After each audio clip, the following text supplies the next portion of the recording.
بسم اللہ الرحمن الرحیم۔ السلام علیکم، ویلکم ٹو ہماری دنیا چینل میں۔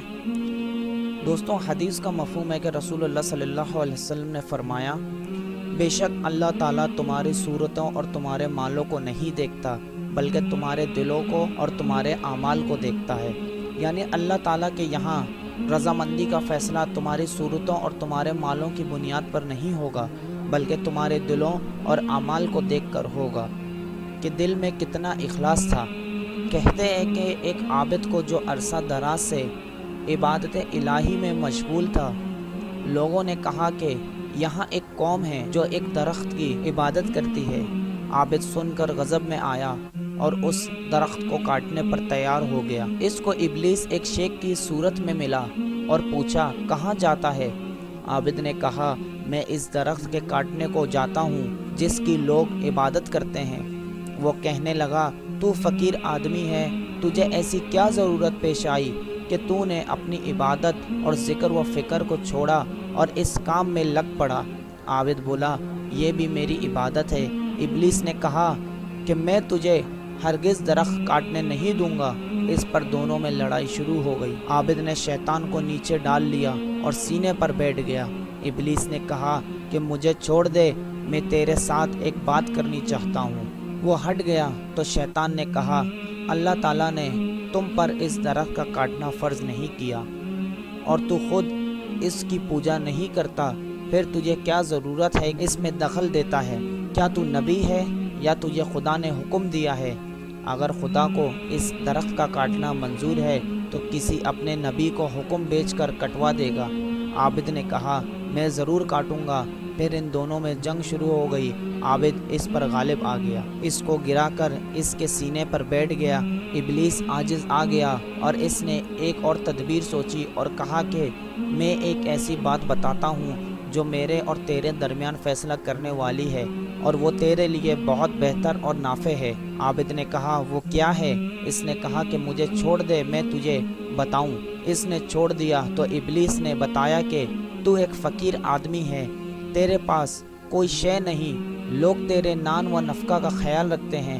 کیا تو نہیں چاہتا کہ تیرے پاس مال ہو اور تو اس سے اپنی خواہش و اقارب کی خبر رکھے اور خود بھی لوگوں سے بے پرواہ ہو کر زندگی بسر کرے؟ اس نے کہا، ہاں یہ بات تو دل چاہتا ہے۔ تو ابلیس نے کہا کہ اس درخت کے کاٹنے سے باز آ جا، میں ہر روز ہر رات تیرے سر کے پاس 2 دینار رکھ دیا کروں گا، سویرے اٹھ کر لے لیا کر، اپنے نفس پر، اپنے اہل و عیال پر اور دیگر اقارب و ہمسایوں پر خرچ کیا کر۔ تیرے لیے یہ کام بہت مفید اور مسلمانوں کے لیے بہت نافع ہوگا۔ اگر یہ درخت تو کاٹے گا، اس کی جگہ اور درخت لگائیں گے تو اس میں کیا فائدہ ہوگا؟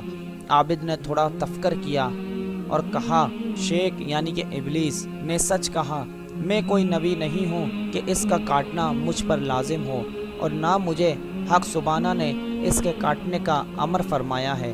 میں نہ کاٹنے سے گنہگار تو ہوں گا، اور جس بات کا تو نے ذکر کیا ہے وہ بے شک مفید ہے۔ یہ سوچ کر عابد نے منظور کر لیا اور پورا عہد کر کے واپس آ گیا۔ رات کو سویا، صبح اٹھا تو دیکھا 2 دینار اپنے سرخانے پا کر بہت خوش ہوا۔ اسی طرح دوسرے دن بھی 2 دینار مل گئے۔ پھر تیسرے دن کچھ نہ ملا تو عابد کو غصہ آیا اور پھر درخت کاٹنے کے ارادے سے اٹھ کھڑا ہوا۔ پھر ابلیس اسی صورت میں سامنے آ گیا اور کہنے لگا، اب کہاں کا ارادہ ہے؟ عابد نے کہا کہ درخت کاٹوں گا۔ اس نے کہا کہ میں ہرگز جانے نہیں دوں گا۔ اسی تکرار میں دونوں میں کشتی ہوئی۔ ابلیس نے عابد کو گرا دیا اور سینے پر بیٹھ گیا اور کہنے لگا کہ اگر اس ارادے سے باز آ جائے تو بہتر، ورنہ تجھے ذبح کر ڈالوں گا۔ عابد نے محسوس کیا کہ مجھے اس کے مقابلے کی طاقت نہیں۔ کہنے لگا کہ اس کی وجہ بتاؤ کہ پہلے تو میں نے تم کو پچھاڑ لیا تھا، آج تو غالب آ گیا ہے، اس کی کیا وجہ ہے؟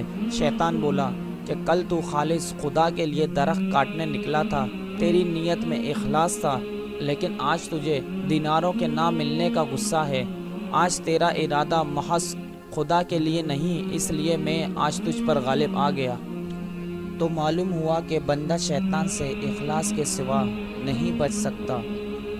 تو دوستو، جو کام ہم کریں صرف اللہ تعالیٰ کی رضا کے لیے کریں۔ ہمارے نیت اور اخلاص بالکل صاف ہونی چاہیے، تو انشاءاللہ اس کا اجر و ثواب اللہ تعالی ہمیں عطا فرمائیں گے۔ ویڈیو اچھی لگی تو لائک، کمنٹ، سبسکرائب کرنا نہ بھولیں۔ ہماری دوسری ویڈیو آنے تک اپنے اور اپنے عزیزوں کا خیال رکھیں۔ جب تک کے لیے اللہ نگہبان۔